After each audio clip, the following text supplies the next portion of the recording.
You are listening to the IFH Podcast Network. For more amazing filmmaking and screenwriting podcasts, just go to ifhpodcastnetwork.com. Welcome to the Bulletproof Screenwriting Podcast, episode number 179. There's an electrical thing about movies. Oliver Stone. Broadcasting from a dark, windowless room in Hollywood when we really should be working on that next draft. It's the Bulletproof Screenwriting Podcast, showing you the craft and business of screenwriting while teaching you how to make your screenplay bulletproof. And here's your host, Alex Ferrari. Welcome to another episode of the Bulletproof Screenwriting Podcast. I am your humble host, Alex Ferrari.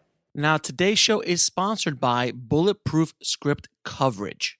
Now, unlike other script coverage services, Bulletproof Script Coverage actually focuses on the kind of project you are and the goals of the project you are. So we actually break it down by three categories: micro budget, indie film market, and studio film. There's no reason to get coverage from a reader that's used to reading tentpole movies when your movie's going to be done for $100,000. And we wanted to focus on that at Bulletproof Script Coverage.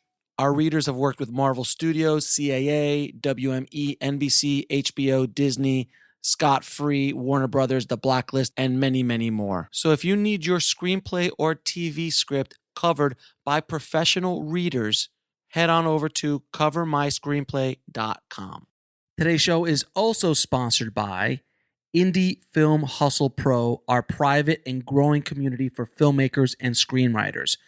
It was created for film creatives like you to meet, network, and support each other, learn from film industry experts, and to get the answers to your burning questions and more. The journey in this business is rough. There is no guarantee to success, but your chances of reaching your goals dramatically improve when you find others who are on the same journey as you and you work together towards a common goal. That is why I put together IFH Pro. Inside, you'll get professional networking, private and safe spaces to discuss the film business, access to advanced tools and education, up-to-date education, exclusive content not available publicly, access to IFH Pro workshops, webinars, special guests, and so much more. If you want to check it out, head over to indiefilmhustle.com/pro. Now, guys, today on the show, we have award-winning producer Marie Gillen, who has produced films with Morgan Freeman, Gene Hackman, films for Universal Studios, worked with budgets from $1 million to $25 million, and so much more. She is also the author of the best-selling book, The Producer's Business Handbook, the roadmap for the balanced film producer. Now, Ann and I get into the weeds of what it takes to be a producer, what it takes to get an independent film off the ground, and how to avoid many of the pitfalls that young and inexperienced film producers and filmmakers fall into all the time. So without any further ado, please enjoy my conversation with Marie Gillen.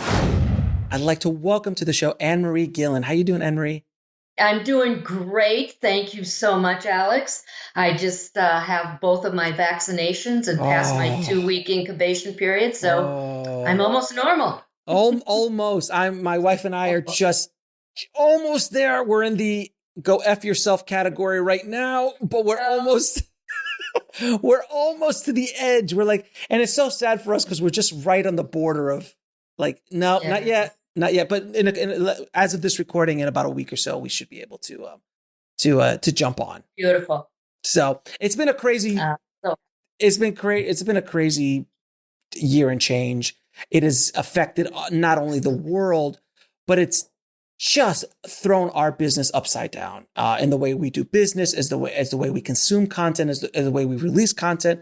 I think the ripple effects of what has happened in our industry will be felt for years to come, from the theatrical experience to streaming. I'd love to hear just really quickly what you think of where we are right now and how you think this is all going to kind of shake out, because we're in the ripples still. We're not out of the ripples. We're still in the ripples. Yeah, absolutely.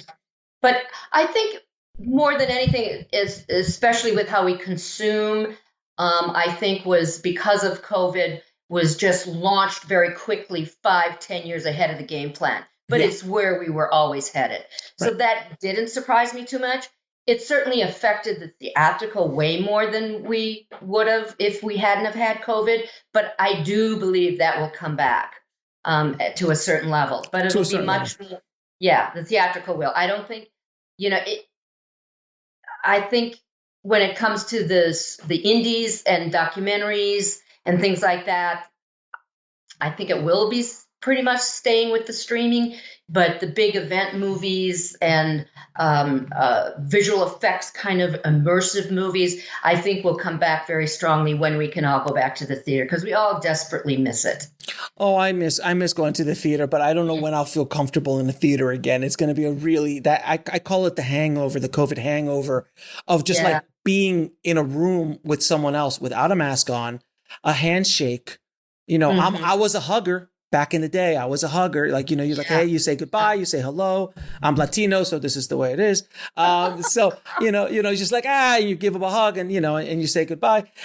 So it is it's going to be interesting. I think we're going to still be feeling this for the next few years.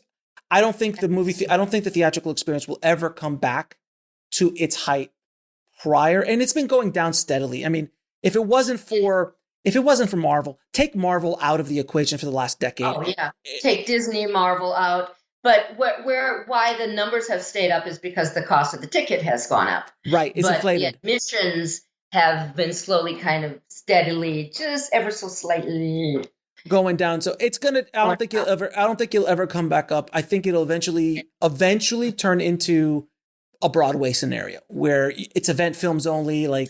Right. Like I'm not going to the theater to see a comedy right now. Like it's not really necessary, but I will go see an event movie or a big action extravaganza or something that's cinematic, like Joker. Even though Joker wasn't a huge blockbuster, like action packed, it was essentially Taxi Driver. but it was but it was cinematic. And I wanted to go see it there. So right. I think you're absolutely right. But I don't think those numbers will go back up to where they were. Yeah. And that's okay. I don't think we have to bemoan that so much. Mm-hmm. There's still, the good news is there's so many more outlets for us producers to go to now that weren't there before. And the competition is fierce. And the whole, I got to have a theatrical release mentality, I think has fallen by the wayside pretty strongly. Very strongly. It's not as sexy as don't get me wrong. Look, it's still of a filmmakers of a certain generation will always have a reverence for the theatrical experience. And they should. In my generation, maybe the generation behind us, but like my kids or like the generation, the teenagers right now, it's not as big of a deal as it is to my generation, your generation behind me. It was just like, oh, you're not a real filmmaker unless you're up on the screen. And I think film festivals will fill that space even more. So the idea that your film is premiered at a festival in a theater to have that kind of experience will help replace that. And I think film festivals will grow even more so because of that. And you remember when filmmakers was like, well, you're not a real filmmaker unless you shoot film. Yeah, that's gone now. Right. Exactly. Now it's like, I didn't get a theatrical, but I premiered on Netflix. And now, 100 million people just watched my movie. Exactly. Far more than they ever would going to the theater. Oh, absolutely. I had a filmmaker on the other day who directed an amazing documentary called The Last Blockbuster. And Taylor, he got a Netflix deal, which is ironic and brutal in so many ways that Netflix is premiering, and it's a huge hit. And he's like, so many people are going to watch that film that would have never seen it otherwise. Never seen it before, especially when it comes to a documentary. Or I'm real big into social impact entertainment right now. And it's really, if you really believe in those things, it's about eyeballs, not about opening in a theater or opening streaming or opening film festival or whatever. You've got to get the eyeballs in order to change the attitude, to get the dialogue going, to get them from apathy to empathy and into action about whatever the topic is. So absolutely. So we went on a tangent. So let's start. Actually, how did you get it? How did you get in the business? Well, I hail from Minnesota, Minneapolis, Minnesota, and I always was a performer. In high school, I did every play, and I was an acting major in college, and came back to the Twin Cities and did the whole theater scene, the Guthrie and Children's Theater. I then focused on my dance side of things, and I was in a dance company and a choreographer. So that was my whole life. And one winter, I just felt like I was hitting the glass ceiling here. And it was about as good as it was going to get. And I really wanted the next and the new challenge. And it was the middle of a very cruel, cold winter. And so it was like, okay, it's either probably New York or LA. Chicago felt more like a lateral move. And I thought, well, it's the middle of winter. I know nothing about LA. Let's go check it out. So I got in my car, $500 in my pocket, clothes in the back seat, and I drove out to LA. I didn't have a job. I didn't have a place to live. I didn't know anybody. My mom called her cousin. They let me stay there. And that's kind of started the whole thing. And when I first landed in LA, I got my agent and tried to do the whole acting thing. But I began to realize very early on that being a producer was where it's at, because then you have more control over your life. Yes. And, at least you can be working on things and making things, rather than as an actor, you're always waiting for somebody to hire you. Or give you permission. And, yeah, giving permission to do my work.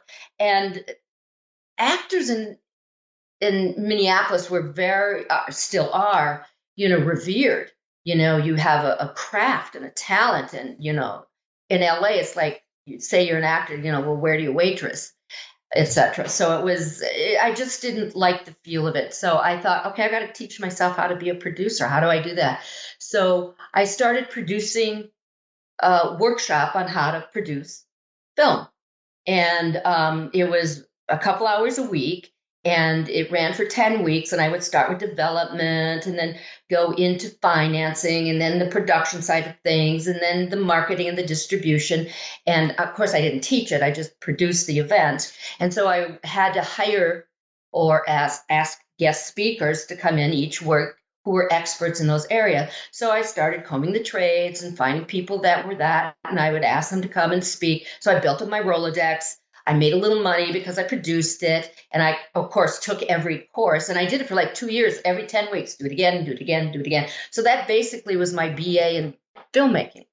And then it was time to get into the real world. And I wanted to, since I was mainly a creative, I wanted to work with an assistant to a producer or a writer or a director. And I couldn't get hired. And finally, I was offered a job as the executive assistant to the president of a distribution company.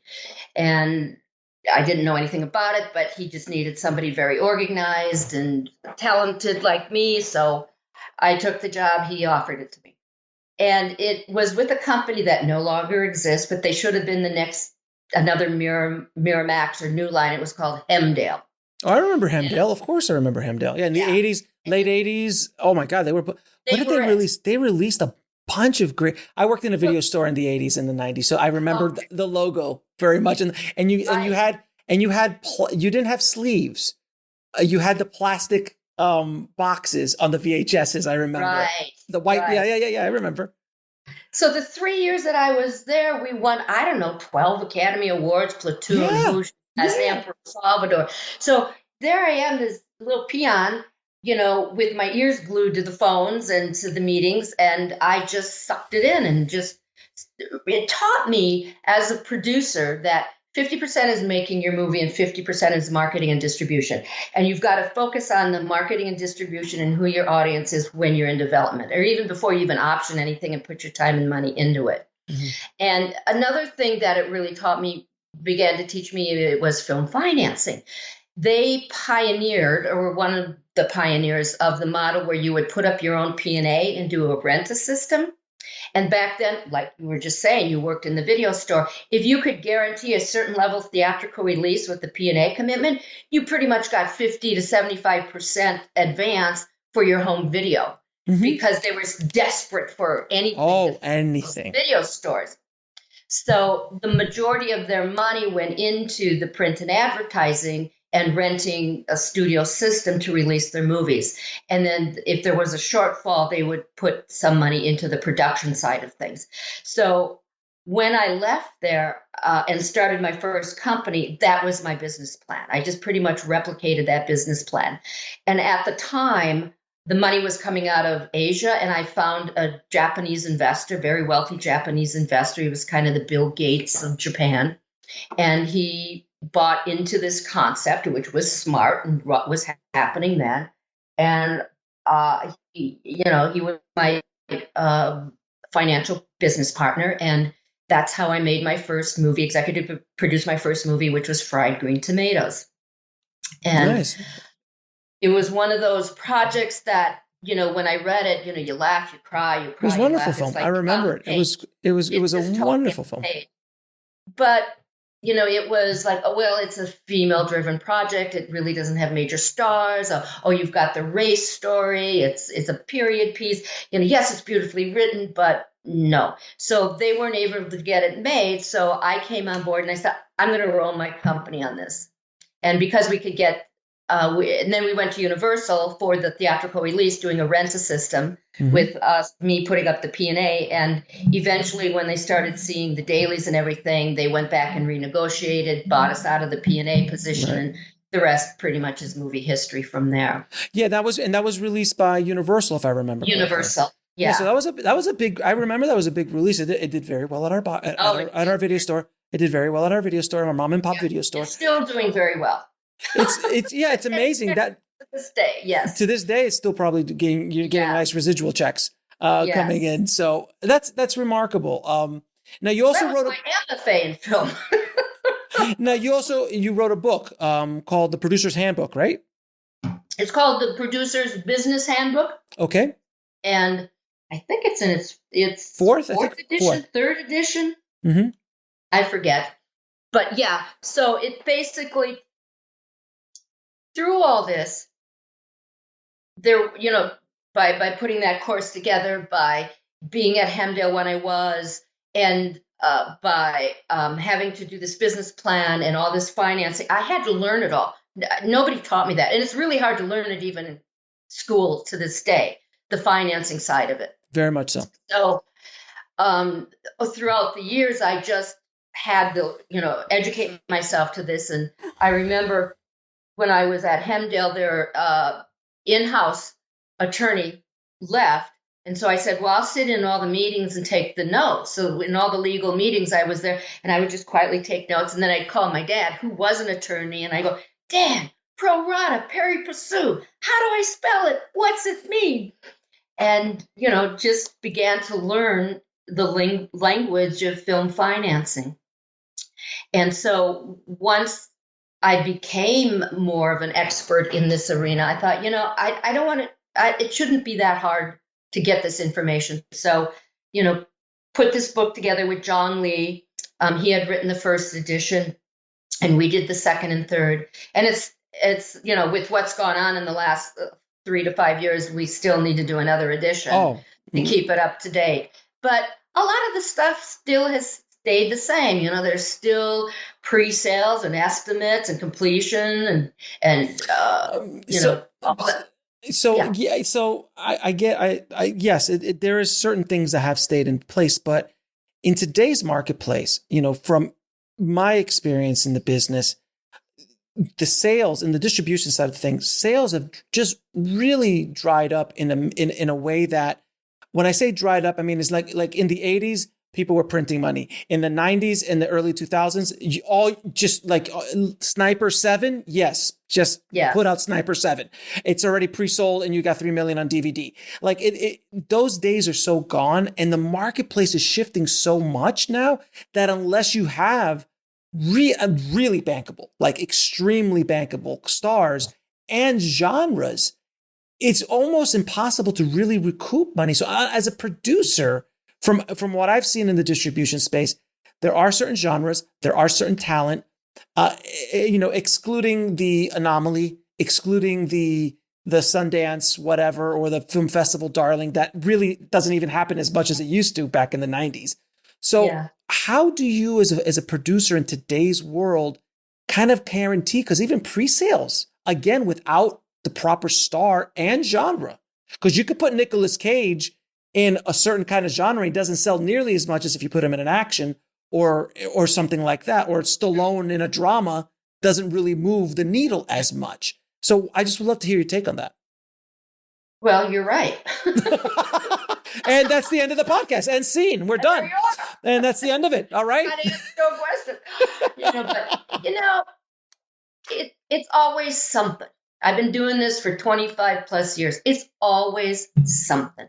So you just got to pivot. You just got to learn the new way and pivot. And so right now, I would say you're absolutely right. You need a certain level of talent, and that talent has to be right for the genre.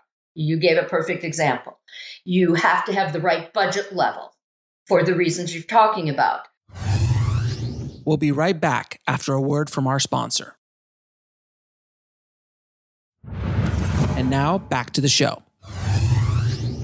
Right. Are you going to be able to get any pre-sales, and at what budget level is that?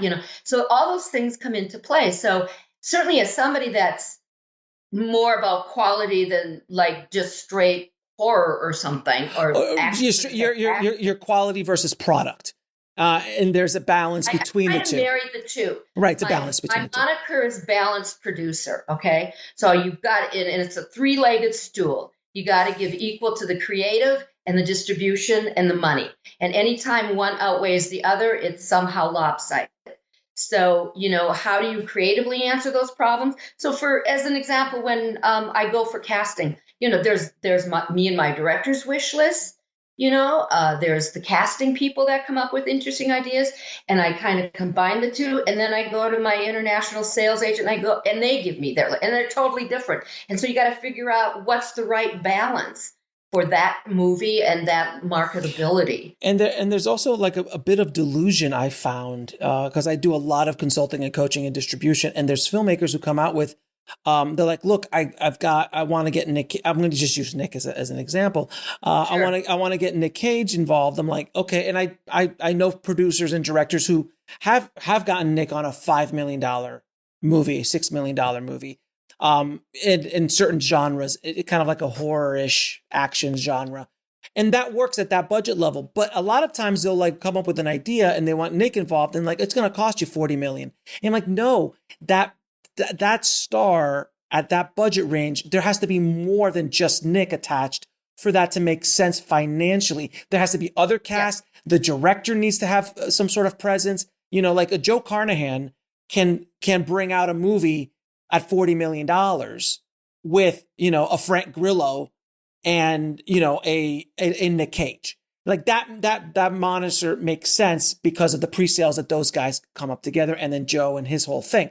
That's that package is sold before they ever start shooting. Like, yeah. And you saw that with the recent Berlin, there's certain announcements that every territory sold out. And whether you know what the movie's about or not, you just kind of, like you said, you see the package. So when somebody says, what is your package? That's what they're asking for, and it's so important that you understand what the finance plan needs to be, what the budget level needs to be, what level cast it is, where the genre fits in the marketplace. Right. And they all have to meld together in the right, perfect, magical combination. And I've been doing this 25 years. I don't rely on my opinion. I get a casting director's opinion. I get the international sales agent's opinion. I get, I work with them, and what are the estimates, and, cast, and how does that, and diversity now is another huge thing, which is wonderful. I mean, one of the most recent conversations I had was with the sales agent as we're going to have to replace one of our people. And it's all, give me diversity. And it doesn't need to be a big name, but it needs to be diversity. And, it's interesting. So I've got Native Americans, I've got, Asian, and it's really wonderful to be able to give, to really cast that way with those opportunities. But I think before, like, again, in the 80s and 90s, you could be a sloppy producer, meaning that you could just kind of like, you had such a cushion that money was almost guaranteed if you had just this or that, and you didn't really need to be that good honestly, because I remember the movies that I saw in the video store in the 80s and 90s were garbage, and they were making bank. And when DVD showed up, I mean, my God, the money was just flying. License to print. I mean, it was just literally like, I always use Sniper 7 as an example because they made so much money with the Sniper franchise, and they were bad movies. But they brought Tom Berenger out every few years, and they're like, here's $1 million, let's go do this. And that's one thing. And then another thing is too, what makes sense today.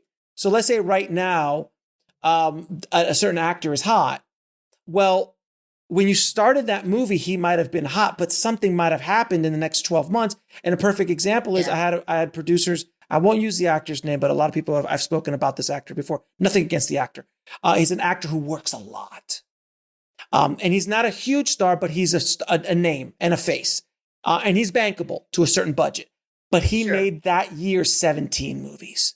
So when his movie came out in the marketplace, he'd go to distributors like, I already got 3 of him. I'm good this year. Like I already got, he's diluted his value, and the producer was there holding the bag. So there's that whole thing. Because if tomorrow morning Nick comes out and makes 30 movies next year, which by the way, Nick Cage could possibly do 30 movies, his value in the marketplace might, I'm not saying he doesn't do that many. No, but he could dilute. That happened all the time, where people just do too much. But there are still sloppy producers, but the sloppy producers are not making the money back for the investors, and they're just taking, a lot of innocent investors, and taking their money and running, and knowing they're not going to be able to, get their money back. But, it just drives me crazy. It's why investors think this is such a high risk, horrible business to be in, because so many sloppy producers, or not just, just kind of pie in the sky, just, I got to make my movie, and they're not the balanced producer, and they're not understanding what the audience is and what the market will allow, and trying to keep it all in check. Oh, the delusions that are out there with filmmakers and producers sometimes is like, look, if you want to make an art film, make an art film, and I made my first film for $5,000. I sold it to Hulu. I licensed it to Hulu, sold some foreign territories with it. It was fantastic. It was an art film. It was an experimental film. I didn't really know what it was like. How is it going to turn out? But at that budget level, who cares? But if I would have made that for $200,000-$300,000, it would. You can't. There's just a balance of, again. There's that word again. Balance of what you. If you want to make art, understand that there's a value attached to that art. Right, and there's nothing wrong with that. Nothing at all. You may get lucky, and it may go through the roof, and that's great. But you need, another big term for me is risk mitigation. Yes. If you want to talk to investors or financiers or funders, that's a good term to use. How are you going to mitigate my risk, And pre-sales, tax incentives, there's a list of things that you can collection account. A lot of people don't know about collection accounts, and it's just like one of the best things that you can offer an investor to have. Can you explain a collections account for the audience real quick? Sure. It's basically a third-party escrow account where mainly it's international revenue, but it can be revenue for whatever your project is then assigned to go into this escrow account. So it's protected. So all the stakeholders, whether they be net profit people, investors, mezzanine bank, loan funders, whatever, they know that whatever revenue comes, it is protected in this third-party escrow account, and everybody signs off on the term is called waterfall, who gets paid in what order, what percentage, and all of that. So there are 2 main companies out there that do that. Vintage House, F-I. I've had them on the show. They're wonderful. Okay, and Freeway Entertainment. And Freeways probably would do more lower budget movies than Vintage might take on. So if you're in a lower budget range, I'd start with them. And they'll take, sometimes if it's a really low budget movie, they might take a fee off. You don't pay them up front, but the first revenues that come in, they might take a fee, and then it's 1%-ish area, or they just start at the 1%. And the first thing that they put aside is residuals, the potential residuals that are going to be to the unions. Yeah. So when you go to become a signator for SAG, if you have a collection account set up, that can help you with putting up those very large residual bonds, et cetera, because they know that it will be paid because they're holding that money for you. Plus, it protects all the stakeholders. So it's just a win-win all the way around to have a collection account. Yeah, it is. It's wonderful. You'll hear the word CAM, collection account manager, et cetera. It's one and the same. Yeah, it's well, I have to ask you now, like, how do you, well, I wanted to ask you first, how do you raise development money? Because that's the hardest money because there's no guarantee that there's anything even going to get made. So you're just basically rolling the dice as an investor going, hey, I like this book that you have. We're going to develop it into a screenplay. I'm going to help you develop it into a screenplay. I'm going to get a piece of the action once this movie gets made. But how do you raise that kind of money? Well, again, it's about being very balanced in your approach. You use the very common term, it's the highest risk of all the money. And I don't know if I would agree with you there. It's the lowest amount of money. It is. If you risk manage it properly, it's not the highest risk. What you just talked about is making this movie for, $20 million. And that's a lot of money. And I guess you're right. I think that might even be a higher risk. But to answer your question specifically, producers nowadays are totally expected to come with a package, which means you need a powerful screenplay. You need to be able to hire legal, hire a casting director, do budgets and schedules, hire a UPM line producer if you don't do that yourself. All these, beautiful lookbooks and sometimes sizzle reel or rip-o-matics and, all pitch these deck. Yeah. And it all takes money. Pay the writer. And totally on the producers now. Whereas before you could go, I've got this great IP, this book, and, companies would jump. Not so much anymore. So you've got a couple of different options.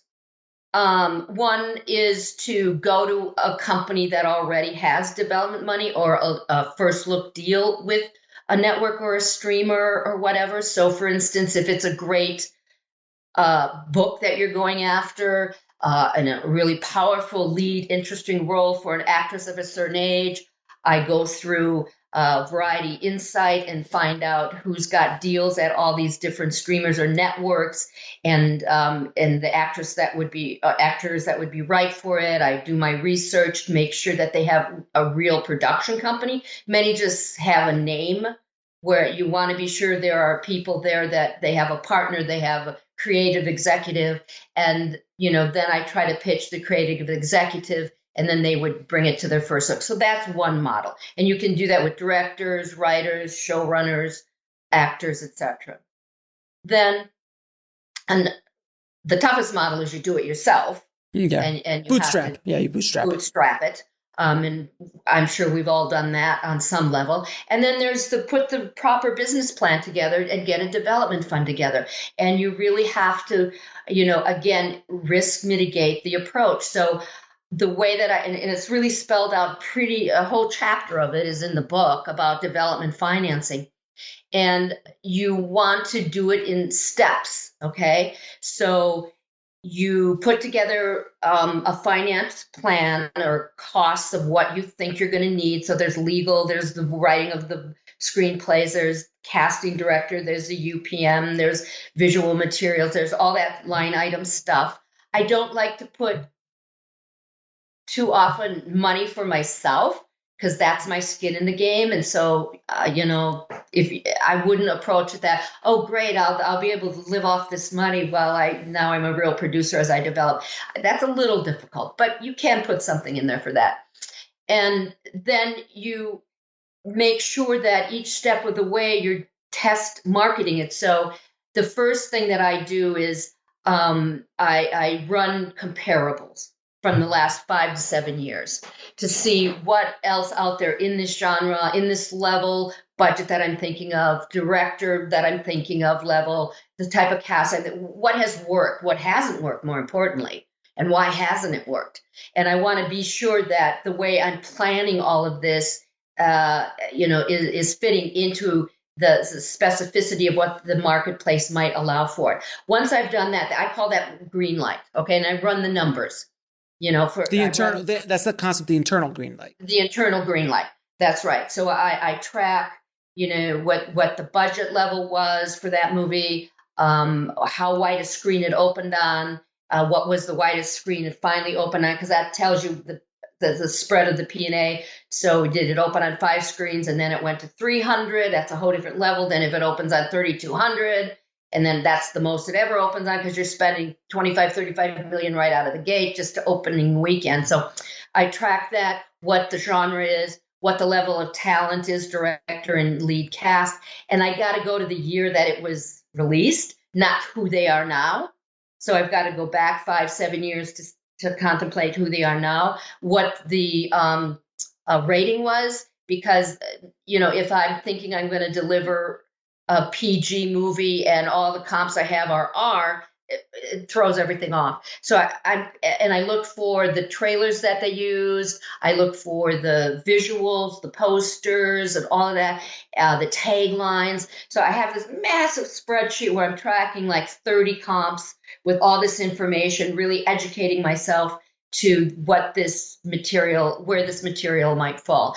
And if I come up with numbers that look like I think I'm onto something really strong here, then I don't just rely on me. I go and vet it with a distributor, with an international sales agent, et cetera, and say, this is what I think I'm going to do. This is the level cast. And they go, yeah, that I can sell. If you can deliver on this, that I can sell. Then I start spending money. But if I get no's in any one of those places, I stop and I find a different property that's going to get me yeses. And can you just tell everybody really quickly, with these plans and these packages, a lot of times they use comparables to other films. So I've seen this way too many times, and please tell people to stop doing this and disagree with me if you like. If you're making a horror movie, and you are putting together a package, do not use Blair Witch Project and Paranormal Activity as this is what horror movies do to investors. Any smart money will just look at you and go, get out of my office. Dumb money will take it. Yeah. Dumb money might not, but it just shows me you're a peon. You don't know the business. Right. And, if I would never use it as a comparable in my narrative part of my business plan, I might mention something like that if it's perfect. Yeah. But I would never use it in my financial comparables, because it's wrong. It's anomalies. It's right. It is. It's like winning the lottery. So, and the same with movies that win Academy Awards. It's like, oh yeah, my movie will win the Best Picture Academy Award, so I'm going to do the same as this movie. You can't do that. Yeah, like Moonlight. Like my movie was shot in Miami, and their movie was shot in Miami. So it's Moonlight, and they won the Oscar, and I can win the Oscar as well. Yeah, that or Napoleon Dynamite. Oh my God! Yeah, Napoleon Dynamite. So I'm tracking awards and things like that as well, and so I try to get it down to the most realistic 10 to 15 that really fall there. Yeah, exactly. Yeah. Now, one of the biggest problems producers and filmmakers have is that chicken and egg thing, which is attaching name talent to a project, something that's going to give you the money, but then the name talent doesn't want to come on board until you have the money. So there's that chicken and egg thing. How do you attach potential name talent to your project? Well, sometimes name talent won't regardless. That's just a fact, sure. Or their agents won't let them, especially hot up and comers. Sometimes they take a little too much advice maybe or let the handlers handle them a little too much.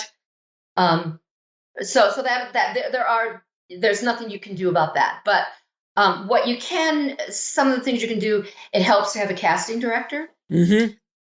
It helps to have a very good attorney, recognizable firm, recognizable casting director helps too. Yeah, that's what I'm saying. Yes. Mm-hmm. And the material, first and foremost, it's about the material. You got to have a great piece of material, great screenplay for a role that they want, not a role they've done it over and over and over again. I mean, they want to, real actors want to, express themselves.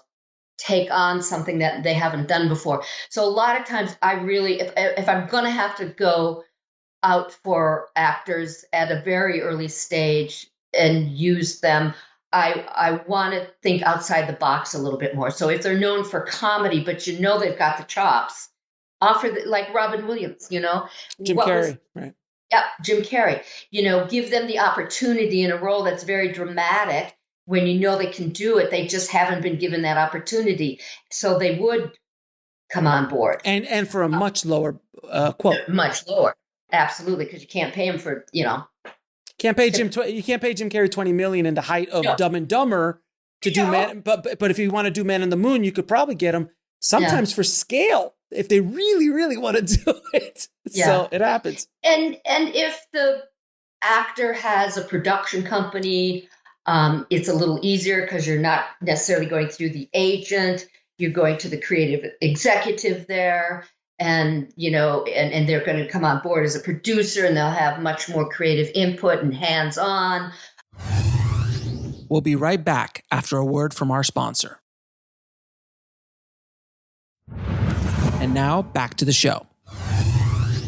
If I'm going that route, well, I do this regardless, but, I really, are they on any boards? Do they support any causes? Are there ambassadors or anything? What nonprofits do they? Because again, I like to focus on a lot of social impact projects so that you can do what's called a double bottom line. Not only is the role really great, but it's an issue that's important to them. So those are some of the key things that I try to do when I have to get them enticed. Right. Yeah. And then there's also the harsh realities of like, well, who's the director? Who's the producer? Just because you might have the next Pulp Fiction, but if you have a producer who's never done a thing in their life and a director who's done one short film and won an award at the Moose Jaw Film Festival, which I don't even know if that's a real festival or not. I want to go. I want to go to the Moose Jaw International Film Festival. But then there's that whole uphill battle. And I've been there as well. And I've seen that as well, where you got good material, but the team, there's no confidence that the team ever can execute this. Yeah. So there's that too. Yeah. So you got to take, I'm working with a couple of first-time directors. Mm-hmm. And I believe in them 250%. And they're great in a room, in a pitch. They can speak their passion and vision, and you're on board. You really, and they've spent the time to put together the right materials to visually showcase what they can do. Mm-hmm. So if you're going to take on something with the first-time director as a producer, they need to be of that caliber, because you do have a bit of an uphill battle. And you've got to be sure that once they get in the room or the Zoom or whatever with potential talent, that they're able to close them, and they're going to say, I'm going to feel confident in your head. What you're doing, right? And a lot of times they are writer directors, so the material, they can speak to the material better than anybody. And that's also, if you can be a writer director, that's honestly the only real control you have as a director, especially if you're first time. Unless you own the property all out, they can replace you, they can throw you out under the bus so quickly. And I've seen it happen where the writer gets onto a producer and the producer's like, I got Nick Cage, but Nick can't work with Bob. Because Bob's never directed anything. But Nick's got a director who he's worked with a bunch of times, and he wants to do the project. This is the reality of the business. So it's really important that as a producer, you have those tough conversations before you go out, technically, legally get into business with this writer, director, or writer. Mm-hmm. It's, you've got to understand. I mean, where do you stand? Is this your Rocky? That if you're offered $1 million, you're not going to walk away? And I need to know, because I want to take that $1 million. Yeah. Or is this something that if you were bumped to a producer and you got credit and you got your piece produced, but you couldn't direct it, would you accept that? And sometimes there are yeses and sometimes there's no. And I will move in either case. depending on how I feel about that situation or that particular person. But you need to know that going in. You don't want to be surprised later or get stuck later at the mercy of. Yeah, no Unless question. you made that choice and you knew it going in. And that's only something you learn as a producer with time, because when you first are starting out, you fall into all the traps you just laid out right there. Every little scenario, I've already hit those walls a ton of times. I'm sure you hit them when you were starting out. And only with time do you understand, you know what, I really need to have this conversation. It's the come to Jesus conversation. Like it's like, look, this is the reality of what is happening. And my whole world of Indie Film Hustle, my whole universe is all about giving you the hard facts and truth, because I'd rather you hear it from me than when you're sitting in a room and someone just pulls the wool right from underneath your feet, the rug underneath your feet.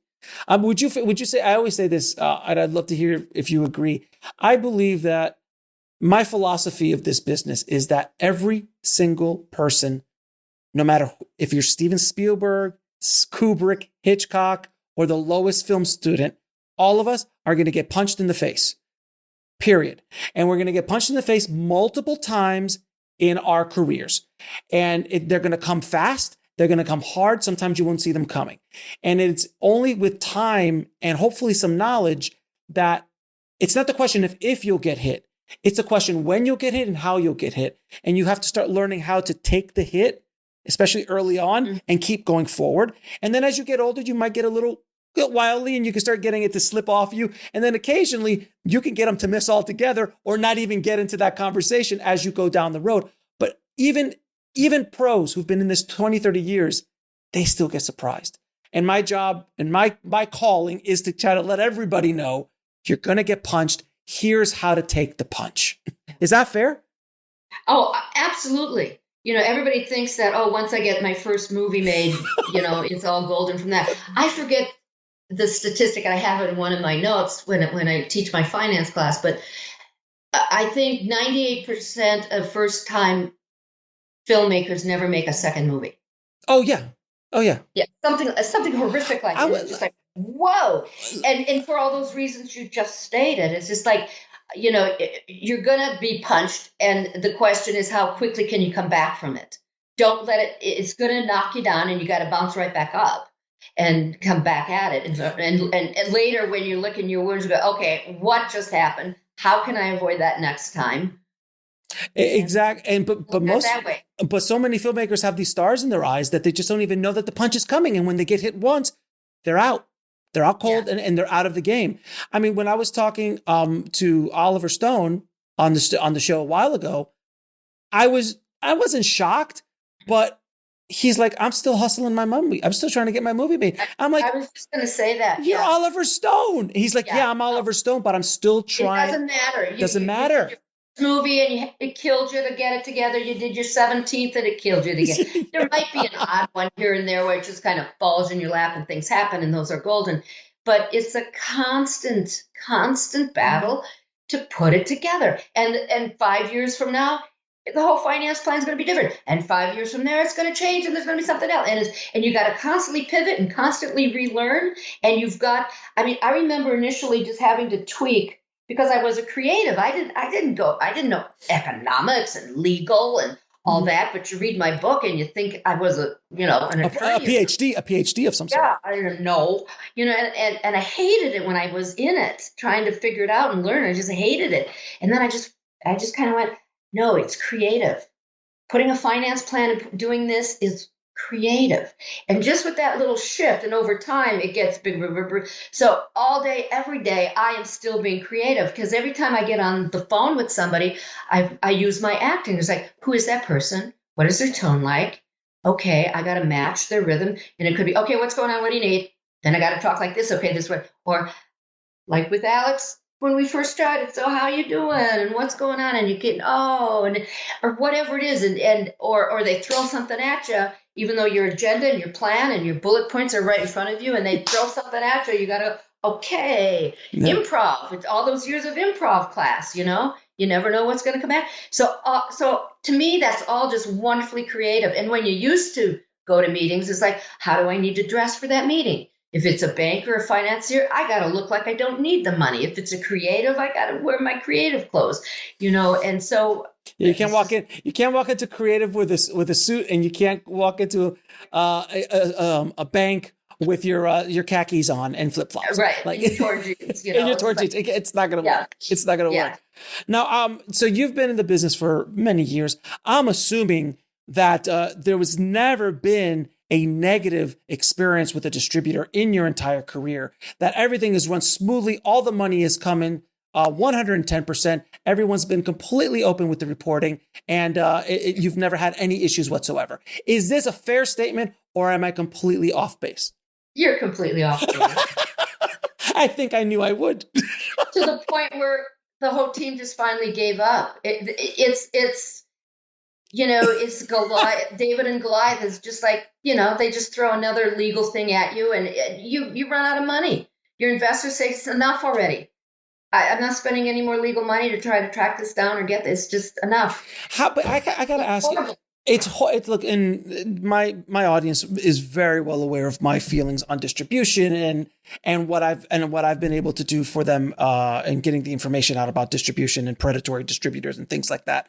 But I have to ask you, like, the whole concept of the Hollywood accounting, which is basically started in the days of Chaplin. I mean, this started early. I mean, United Artists was created by Pickford, Chaplin, and Fairbanks because they were getting screwed by the studios. So this whole Hollywood accounting thing and how distributors do not, and I'm not saying all, but a lot of distributors, unscrupulous distributors, will do things in their numbers to make sure that you, the producer, or you, the filmmaker, never see a dime. How is this a functioning business? Like, is it just purely because there's fresh meat that constantly is coming in to replenish the old meat that's just exhausted of just getting ripped off? Or investors? Is that how the system works? Because in any other business, if you were in the cookie business and, you all of a sudden, I sell 5,000 cookies and I'm like, sorry, I really didn't sell 5,000 cookies because the chocolate chips, they got more expensive and all these guys, like, that doesn't happen in other businesses. And sure that does, but not at that level. So blatant that there's a name for it. And there's, and really quickly, the whole thing with the Me Too movement, which was the casting couch. It was a punchline. It was a joke. It was part of this fabric of the industry. Like, if you want to get it, you got to go on the casting couch. That whole thing was business as usual for way too long. I feel that what's going on with distributors is the financial version of that kind of abuse, because you're just being abused financially. Like you just said, we just gave up. So I'm sorry, I threw 1,000 things at you. What do you have to say? I went on a rant. I apologize. No, that's fine. That's fine. And that's as old as the hills. And, you need a really good attorney. Yeah. And the profit definitions or the net profit definitions of studios, distributors sometimes can be 30 pages long. It just gets ridiculous. So ridiculous. For that reason. So that's where a really, really smart attorney can at least be helpful. It's why a lot of people pay so much money up front or try to get as much money up front as possible. Because you'll never get anything else. It's why they ask for gross position. It's why they ask for box office bonuses. So, they can see what which is a little difficult now because the theaters have crashed and burned. It's why you see the streamers paying these big hefty amounts because that's all that ever is going to be there because there is no other window or back end or whatever. It's just the way it has been. But we're due for a change. We're due for something. Something has to change. Yeah. I don't know what that technology will be, what that system will be, but something has to come. The system is already stressed, like the distribution system. COVID has look, when I went to AFM in 2019, I was like, I was walking around. I was like, gee, it's just a bunch of dinosaurs. Like, I'm walking over corpses. It was really bad. And it's just going down. So nothing against AFM, but just the marketplace has changed so much in that space. So I feel like there's so much stress on the apparatus of distribution. And now COVID just put it more. it will pop. I feel something's going to come crashing down. I think the next economic downturn, something. Yeah, but you got to watch the word distribution is such a large, all-encompassing entity. Correct. I think you're more talking like theatrical, and then it leads into something else. No, I'm talking about the whole, like the apparatus. But if you go to a Netflix, if you get a deal with a Netflix or a Hulu or Amazon, you get your money up front. You sold it for whatever million, and you're done. And non-studio. I'm talking about non-studio distributors. Okay. Is what I'm talking about. Yeah, I just want you to be clear because it's such an all-encompassing word, and that's another reason that I like having a collection account, and it doesn't help so much on the domestic side, but certainly on all the international, because your sales agent, in your agreement with your sales agent, it says that any monies, that are collected will not go to them, but all the distribution agreements with all the different distributors in France and Germany and UK. When they do the agreements with them, it says that all monies due, minimum guarantees, overages will go into this account. So it never goes to the sales agent. It goes right there. And we talk that through in the waterfall and how it's all protected. Right. So that's another reason that how you can risk mitigate some of those issues. But then if the distributor in Germany doesn't want to pay, what are you going to do? You're going to go sue? Then that's pretty tough. But again, the collection account people, they know all those distributors, they can help track that and deal with that for you, etc. So there's ways around it, but it is a very slippery, shark-infested situation where you really need to understand the navigation of it. I remember I was talking to a filmmaker at AFM. They came up to me and they're like, "Hey, I got a deal." I'm like, "Great!" They're like, "We just got a $30,000 MG." I'm like, "Well, that's fantastic. What was your budget?" They're like, $150. I'm like, "Okay, what was that for?" He goes, "It was all rights for 5 years." I'm like, "So you're happy about that?" "Yeah, we got 30,000. I'm like, "In what business ever that you spend 150,000 and you're happy about 30? Like there's something systemically wrong with that." Well, right. And again, where we started was being that balanced producer. It probably was not his money. Probably. And he got to make the movie he wanted to make. And it's going out into the world. Back and he, got a little bit back and can at least give a check back, so I'm happy, but that's not a sustainable business, and then it's not a sustainable career. And honestly, it's not a moral. There's moral issues there as well. That's a whole other conversation. That really is. So what projects are you working on now? I'm working on a project, and this is a first-time feature film director, although he's done music videos and shorts and all of those accomplished things. Filmmaker, but not feature filmmaker. Right, exactly. And it's a sci-fi trilogy. And the first one is Persephone. And we have an international sales agent. We have really creative, wonderful deals with the visual effects house and the virtuals. I hope you have somebody coming on board to talk about virtual and what's going on there. I already did. Yeah. Okay. Because that's the way to go. That's the future of filmmaking. And that, again, will get those budgets down, will keep us safe because we don't have to go to all these locations and just a myriad of wonderful things. You just watch The Mandalorian and you just go, how in God's green earth did they do this? So fascinating. It's so fascinating. And it's cheap too. It honestly is not that expensive. I mean, Mandalorian's expensive, but if you're doing it at a much indier level, you can get the company that I had on called I think it was Unreal. I think they are. I forgot their name, but Unreal Engine. I'm not sure if it was Unreal Engine, but it was another company that was using that engine. But bottom line is that the smaller version of it for a wall, just a wall, like a full wall.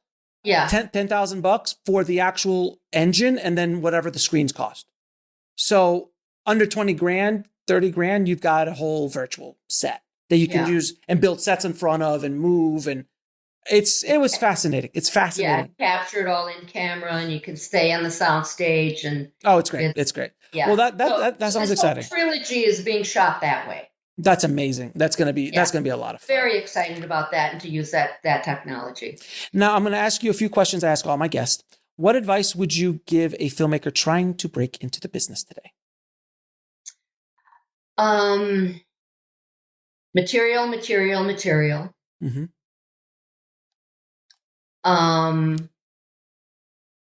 If you spend any of your own money, even the most important thing is to have a good attorney. Yes. So when you have any money, development money, your money, whatever, have a good attorney and make sure that whatever agreements you're doing are locked, solid, chain of title, option agreements, whatever, work for hire, writer agreements, make sure you have an attorney dealing with that. So many times I see people, they get a template from a friend and they just kind of change a few and get in a lot of trouble later down the road. And you can't give up. I mean, what we were talking about, it's take the time, just keep moving and bring partners in to, like you said, first time producer. I've never done that. We'll find a partner who has, that believes in the material like you, and that you legally, moral compass wise are on the same page and can go down that road together. I've done that a lot in my career. Sounds good. Yeah. What is the lesson that took you the longest to learn, whether in the film business or in life? It's not about me. Wow, that was a quick answer. It's not. Hey, get over yourself. It's not about me.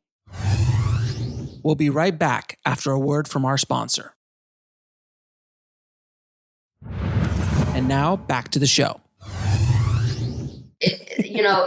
Whatever their anger is, whatever their upset is, F you're never going to work in this time. It's not about me. That's a tough one. That's a tough one. You know what? And have you had that statement said, you'll never work in this town again? Have someone said that to you? I've had that said to me. Like when someone says that to you, they are in a place of such massive ego. And they're so far gone and so much pain. If someone said, and of course the more infamous, do you know who I am? If someone ever says, do you know who I am? Just walk away. Yeah. Yeah, that's for sure. Just walk away. I've had that experience too. I'm like, wow. Do you know who I am? Do you know who I am? You'll never work in this town again. By the way, anytime I'm on set, I yell out, you'll never work in this town again, at least 20 times a day. And everyone pisses themselves. I do it constantly. Anytime a grip does something, that's funny. Anytime a grip says something wrong, I'll just walk by. I'm like, dude, you'll never work in this town again. And then they just start. So I make it a joke because it's so ridiculous. Yeah. And then I think someone called me out once and I did something on set. They're like, all right, my phone rang on set. And my phone rang. I'm like, whose phone is that? Like, it's yours, sir. You'll never work in this town again. I'm going to steal that when I'm on set on my next movie. Yes. That's just brilliant. It's just, you'll never work in this town again. And 3 of your favorite films of all time. Fried Green Tomatoes. Obviously.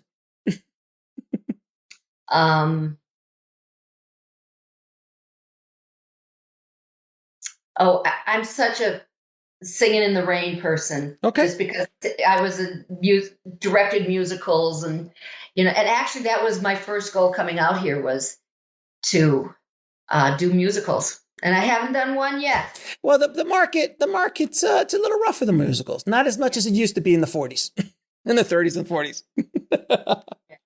Yeah. And something I just saw this year that I watched it like 3 times just because I was so enthralled with it, and it was the trial of the Chicago 7. Oh God, that was Aaron Sorkin and the writing and the acting and the history and how it spoke on so many levels, and it was just to be able to do something like that and leave that kind of legacy and help the dialogue in right now for the whole United States, I thought was just. Timing was brilliant. And he said that, he goes, 5 years ago, this wouldn't have worked. But, in today's environment, I got greenlit. So, that's right. Yeah, that's right. And where can people reach out to you and find you online? Well, they can go to my website, GillenGroupLLC.com, and there's a form to fill out. I think it probably even has my email, etc. I'm pretty easy to find. Okay. I'm not hiding anywhere. Well, and I'm really nice about talking to a lot of people or helping people. Yeah, I really take that pretty seriously. I mean, I can't do it all day, every day, obviously, but people that know me know that they can always pick up the phone and pick my brain and sit in on a call with them that is difficult for them and translate it for them later. what it meant and all of that. So I tried awesome. to do that because it was such a hard journey for me, and nobody should have to struggle that hard to learn it and get it. Amen, sister. Amen. Amen. And it has been a pleasure talking to you. Thank you so much for coming on the show. I appreciate it. You bet. I want to thank Anne-Marie for coming on the show and dropping her knowledge bombs on the tribe today. Thank you so much, Anne-Marie. If you want to get links to anything we spoke about in this episode, including how to get her book, The Producer's Business Handbook, head over to the show notes at bulletproofscreenwriting.tv/179. And if you haven't already, please head over to screenwritingpodcast.com, subscribe, and leave a good review for the show. It truly, truly helps us out a lot. Thank you so much for listening, guys. As always, keep on writing no matter what. I'll talk to you soon. Thanks for listening to the Bulletproof Screenwriting Podcast at bulletproofscreenwriting.tv.